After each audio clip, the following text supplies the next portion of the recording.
बच्चों, welcome to the my YouTube channel learning student. आज हम आप लोगों के लिए लेकर के आए हैं क्लास 12th का हिंदी, जो कि काव्य खंड से है, दूसरा चैप्टर। और ये चैप्टर किसके द्वारा है? जगन्नाथ दास रत्नाकर के द्वारा ये उद्धव प्रसंग है और ये एग्जाम के लिए भी बहुत इंपॉर्टेंट है। तो आइए देखते हैं, इसको समझते हैं। इसका संदर्भ सहित व्याख्या आता है एग्जाम में लिखने के लिए, किस प्रकार से समझ के आप लिखेंगे। तो चलिए देखते हैं। देखिए, इसको आप पढ़ते हैं। भेजे मन भावन के उद्धव के आवन की सुधि ब्रज गावनी में पावन जब लगी कहे रत न कर गोवालनी की झोरी झोरी दौरी दौरी नंद पौरी आवन तब लगी उझकी उझकी पद कंजनी पे के पंजनी पे पेखी पेखी पाती छाती छोहनी छब लगी हमको लिखो है कहाँ, हमको लिखो है कहाँ, हमको लिखो है कहाँ कहन सब लगी। तो चलिए इतने का पहले अर्थ समझते हैं। देखिए, इसका सबसे पहले संदर्भ सहित व्याख्या कैसे करेंगे, तो संदर्भ देख लेते हैं। देखिए, पहला पैराग्राफ जो है, तो पहले का 2 वर्ड आगे लिख लेंगे और 2 वर्ड पीछे, यानी 2 शब्द आगे 2 शब्द पीछे लिख लेंगे और बीच में डैश डैश दे देंगे, ठीक। और उसके बाद संदर्भ हेडिंग डालेंगे, फिर लिखेंगे प्रस्तुत पद्यांश हमारी पाठ्य पुस्तक हिंदी के काव्य खंड में संकलित तथा जगन्नाथ दास रत्नाकर द्वारा रचित उद्धव प्रसंग शीर्षक कविता से अवतरित है। अब व्याख्या देख लेते हैं। देखिए, भेजे मन भावन के उद्धव के आवन की, इसका अर्थ होगा कि जब मन भावन श्री कृष्ण द्वारा, देखिए, जब मन भावन श्री कृष्ण द्वारा भेजे गए उद्धव, आवन मतलब आगमन, जब मन भावन श्री कृष्ण, मन भावन कौन है? श्री कृष्ण है। तो श्री कृष्ण द्वारा भेजे गए उद्धव के, आवन मतलब आगमन की, सुधि मतलब सूचना, ब्रज गावनी मतलब ब्रज की गोपिया, सुधि ब्रज गावनी में पावन जब लगी, सूचना ब्रज की गोपियों को मिली तो, सूचना जब ब्रज की गोपियों को मिली तो कहे रत्नाकर ग्वालिनी की झोरी झोरी, झोरी झोरी का मतलब झुंड और ग्वालिनी का मतलब गोपिया, यानी गोपियों का झुंड। तब रत्नाकर जी कहते हैं कि उसी समय गोपियों का झुंड, उसी समय गोपियों का झुंड, दौरी दौरी मतलब दौड़ दौड़ कर, नंद पौरी मतलब नंद के द्वार पर, आवन मतलब आकर, तबे लगी। तो देखिए, दौरी दौरी नंद पौरी आवन तबे लगी, यानी इसका मतलब होगा कि झुंड में जो गोपियां हैं वो दौड़ दौड़ कर नंद बाबा के द्वार पर आई, दौड़ दौड़ कर नंद बाबा के द्वार पर आई। उझकी उझकी, उझकी उझकी मतलब उचक उचक कर। पद कंजनी, पद कंजनी का मतलब कमल रूपी चरण, पद कंजनी यानी कमल रूपी चरण के पंजनी पे। देखिए, उझकी उझकी पद कंजनी के पंजनी पे, अपने कमल रूपी चरणों के पंजों पर उझक उझक कर, पेखी पेखी पाती छाती छोहनी छबे लगी। पेखी पेखी का मतलब देखने लगी, पाती छाती छोहनी छबे लगी। तो देखिए, इसका अर्थ होगा कि श्री कृष्ण द्वारा भेजे गए संदेश को देखने लगी और छाती छोहनी छबे लगी। सभी गोपियां देखकर व्याकुल हो गई, यानी छाती मतलब उनका हृदय जो है क्या हुआ? व्याकुल होने लगा। छाती छोहनी, उनका जो हृदय है कि व्याकुल होने लगा कि उन्हें श्री कृष्ण ने क्या भेजा है। हमको लिखियो है कहाँ, हमको लिखियो है कहाँ। और सभी गोपियां कहने लगी, हमारे लिए श्री कृष्ण ने क्या लिखा है, हमारे लिए श्री कृष्ण ने क्या लिखा है। हमको लिखियो है कहाँ कहन सबे लगी, सब कहने लगी हमको श्री कृष्ण ने क्या लिखा है। देखिए फिर से एक बार इसका हम अर्थ समझते हैं। देखिए, जब मन भावन श्री कृष्ण द्वारा भेजे गए उद्धव की, एक मिनट, देखिए, जब मन भावन श्री कृष्ण द्वारा भेजे गए उद्धव के आगमन की सूचना ब्रज की गोपियों को मिली तो उसी समय गोपियों की झुंड दौड़कर के नंद के द्वार पर आई, अपने कमल रूपी चरणों के पंजों पर उचक उचक कर श्री कृष्ण द्वारा भेजे गए संदेश को देखने लगी। क्या कि श्री कृष्ण द्वारा भेजे गए संदेश को देखने लगी और सभी गोपियों ने कहा, श्री कृष्ण ने उनके लिए क्या लिखा है। श्री कृष्ण ने, यानी कहती है कि श्री कृष्ण ने हमारे लिए क्या लिखा है। यहाँ हमारे होगा कि हमारे लिए क्या लिखा है, श्री कृष्ण ने हमको क्या लिखा है। सब कहने लगी हमको क्या लिखे हैं श्री कृष्ण, ये सब गोपियां कहने लगी। अब देखिए, अगर इसमें आ जाए इसके बाद आप काव्य सौंदर्य भी लिखिएगा, इससे आपका प्लस पॉइंट होता है। तो देखिए काव्य सौंदर्य, देखिए काव्य सौंदर्य इसमें कौन सा रस है, तो विप्रलभ श्रृंगार है। कौन सा रस है, विप्रलभ श्रृंगार रस है। भाषा कौन सा है, ब्रज भाषा है। शैली मुक्तक शैली है। और छंद कौन सा है, मनहरण सवैया छंद है। अलंकार अनुप्रास अलंकार है। अब दूसरे का किस प्रकार से होगा, चाहत जो स्वबस संजोग श्याम सुंदर को, यानी उद्धव गोपियों से कह रहे हैं, ये आप अपने से जोड़िएगा कि उद्धव गोपियों से कह रहे हैं, यदि तुम श्याम सुंदर के साथ, तुम श्याम सुंदर के साथ, स्वबस मतलब इच्छा अनुसार, संयोग मतलब संजोग मतलब संयोग, यदि तुम श्याम सुंदर के साथ इच्छा अनुसार संयोग चाहती हो तो, इतना पहले लाइन का है, संयोग चाहती हो तो, जोग के प्रयोग में हियो तो विलस्यो रहे, तो अपने हृदय को योग साधना के साथ लीन रखो। अपने हृदय को, हियो मतलब हृदय को, विलस्यो मतलब योग साधना, तो अपने हृदय को योग साधना के साथ लीन रखो। कह रत्नाकर सु अंतर्मुखी है ध्यान। रत्नाकर जी कहते हैं उद्धव गोपियों को कृष्ण का ध्यान करने के लिए, रत्नाकर जी क्या कह रहे हैं कि जो उद्धव हैं वो गोपियों को कृष्ण का ध्यान करने के लिए हृदय में स्थित आत्मा की ओर उन्मुख होने को कहते हैं। उन्मुख मतलब ध्यान देने को कहते हैं। मंजू ही कंज जगी ज्योति में धस्यो रहे। मनुष्य के सुंदर हृदय रूपी कमल में, मनुष्य के सुंदर कमल रूपी हृदय, कमल रूपी में, हृदय रूपी कमल में ब्रह्मा की ज्योति जलती रहती है। धस्यो मतलब जलती रहती है, ज्योति मतलब ज्योति, धस्यो रहे मतलब जलती रहती है। ऐसो करो लीन आत्मा को परमात्मा में, तो ऐसा मिलन करें आत्मा का परमात्मा से, मतलब कि गोपियों को कह रहे उद्धव जी कि वो ऐसा मिलन करे कि आत्मा का मिलन परमात्मा से हो।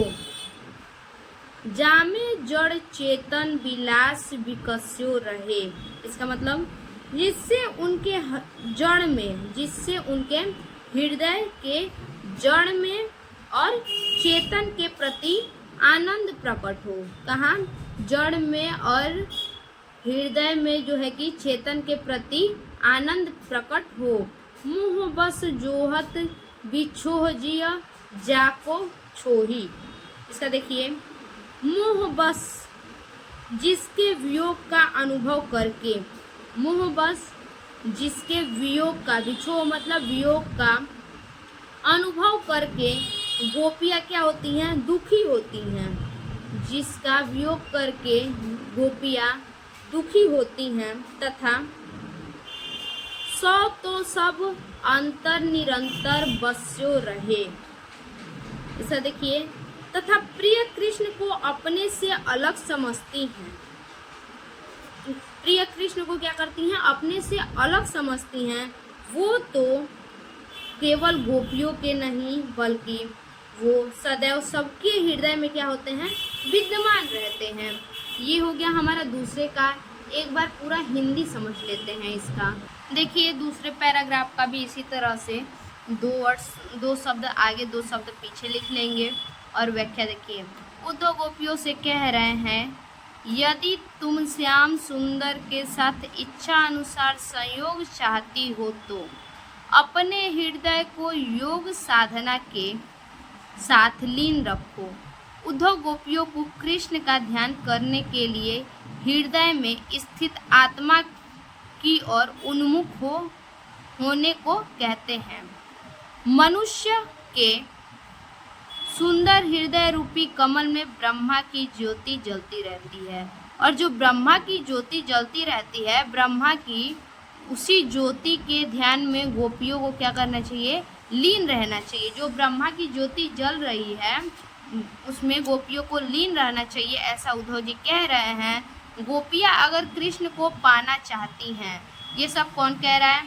उद्धव जी कह रहे हैं कि गोपियाँ अगर श्री कृष्ण को पाना चाहती हैं तो ऐसा मिलन करें कि आत्मा का मिलन परमात्मा से हो, जिससे उनके हृदय में जड़ और चेतन के प्रति आनंद प्रकट होता रहे।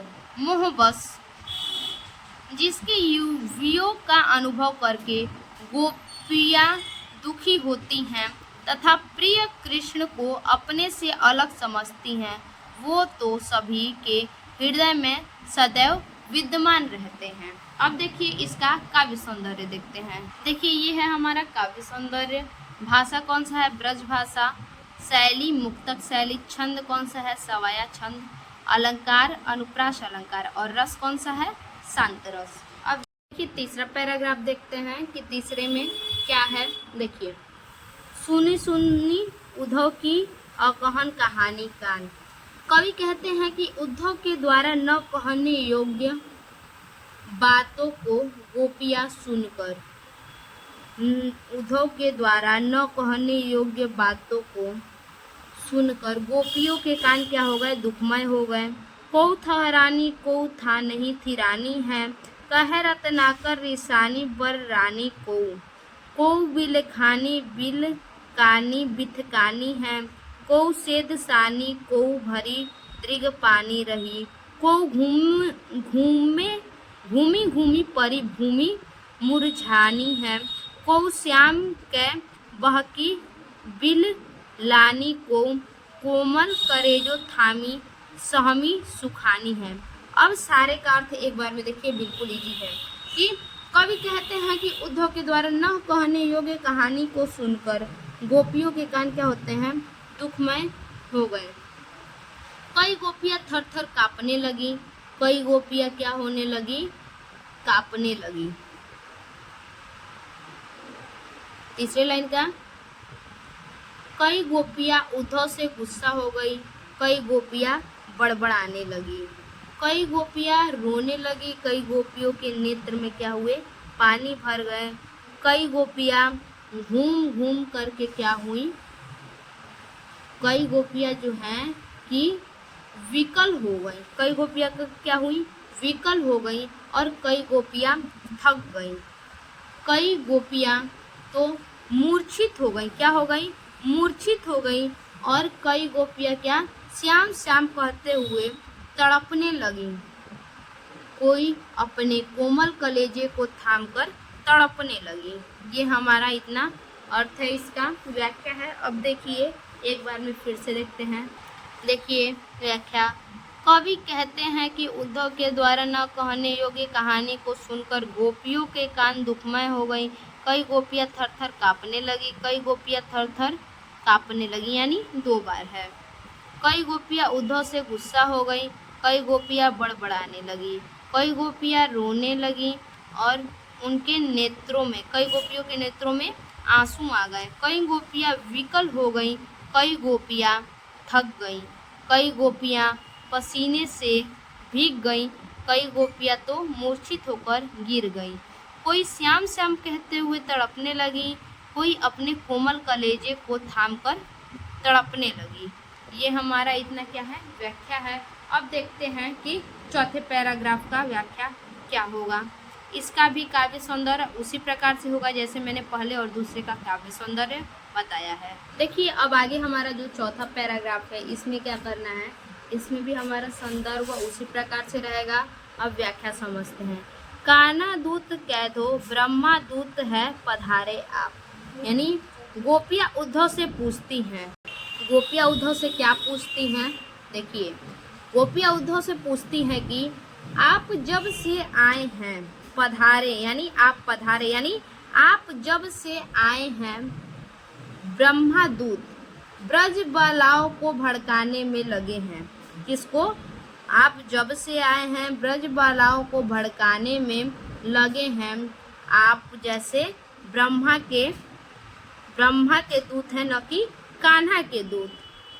धारे प्रण फेरन को मति ब्रज बारी की, ब्रज बालाओं को भड़काने में लगे हैं। धारे प्रण फेरन यानी फेरन मतलब मति को घुमाना, दिमाग को घुमाना। ब्रज बारी मतलब ब्रज बालाओं को भड़काने में, ब्रज बालाओं को भड़काने में लगे हैं। कृष्ण की भक्ति से अलग होकर ब्रह्मा भक्ति का सुझाव दे रहे हैं। कहे रत्नाकर पे प्रीति रीति जानत ना। रत्नाकर जी कह रहे हैं कि जो उद्धव जी जो हैं वो क्या हैं कि प्रेम पद्धति नहीं जानते हैं। उद्धव जी क्या, प्रीति रीति जानत ना, प्रेम पद्धति नहीं जानते हैं, इसीलिए ये अनाड़ी एवं बुद्धिहीन बनकर क्या ठानत अनीति आनी रीति ले अनाड़ी की। इसीलिए ये अनाड़ी एवं बुद्धिहीन होकर अनाड़ी बनकर गोपियों के साथ अन्याय कर रहे हैं।